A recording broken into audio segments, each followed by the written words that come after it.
शुभ संध्या समस्त को नमस्कार। आज गोटे भल दिन आम समस्त दुईटी पुस्तकर उन्मोचन उत्सव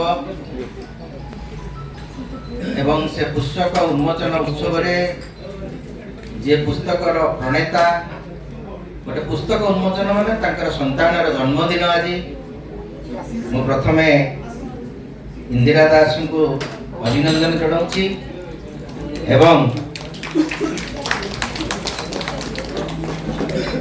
वर्तमान आम मंच रे आम परंपरा फल झुड़ी आम फूल तोड़ा नुहे फल झुड़ी रे स्वागत करुचु। मु अनुरोध करी वर्तमान आदि भौणी को भाई संबर्धना दौरान रजर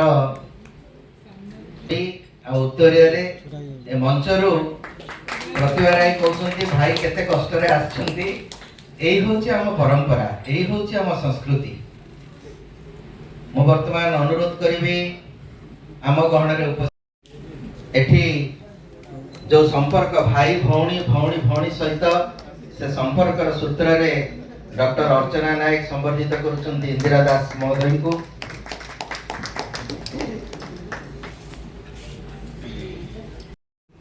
ममता दास विशिष्ट कवि तांको मु अनुरोध करुछि अध्यापक विश्वरंजन को संबर्धना देवा पाई।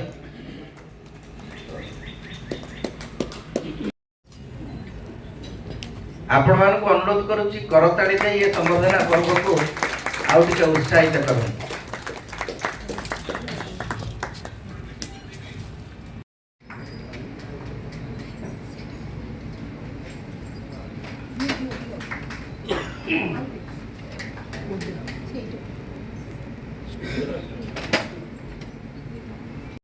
आम गणरे उपस्थित अछंती सुब्रत त्रिपाठी महोदय तांको अनुरोध करुछि से जीवन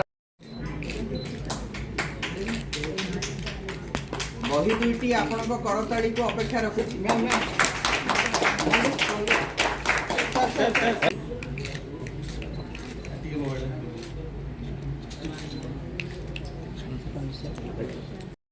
अनुरोध करी इंदिरा दास महोदय को पुस्तक दुईटी संपर्क में वक्तव्य रखी।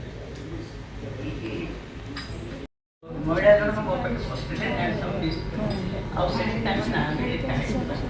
को वर्ष बेस्ट मेला से वर्षटा भी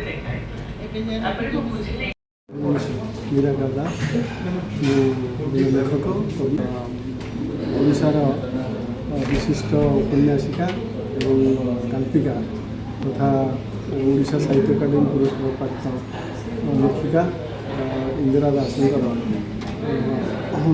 षष्ठतम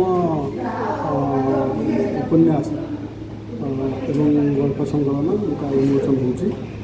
उन्मोचन उत्सव डॉक्टर प्रतिभा राय ज्ञानपीठ विजयी लेखिका बहु अतिथि मैंने आज जो दुईटी बही शिशिर कन्या एवं नर्तकी ये दुईटी बही उन्मोचन होउछि।